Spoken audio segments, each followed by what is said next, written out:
Penambahan kasus COVID-19 di Indonesia masih tinggi.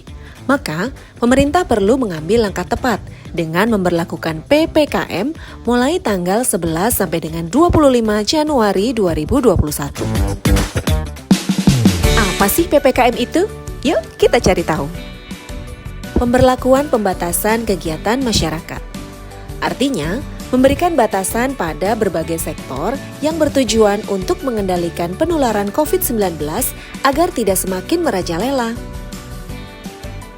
Di Jawa Tengah ada 3 wilayah yang menjadi fokus PPKM, yakni Solo Raya, Semarang Raya, dan Banyumas Raya, ditambah Kota Magelang, Kudus, Pati, Rembang, dan Brebes. Lalu, apa saja sih kegiatan masyarakat yang dibatasi? Untuk belanja kebutuhan pokok, tetap bisa berjalan seperti biasa, namun dengan pengaturan jam operasional, pembatasan jumlah pengunjung, dan yang terpenting, penerapan protokol kesehatan yang lebih ketat. Sewaktu PPKM, jam tutup mal dibatasi sampai dengan jam 7 malam.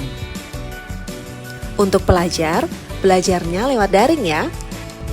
Oh iya, kalau kalian pengen makan atau ngopi santai, dibawa pulang aja.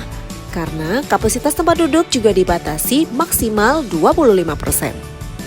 Work from home atau bekerja dari rumah kini menjadi 75% dari total jumlah pegawai.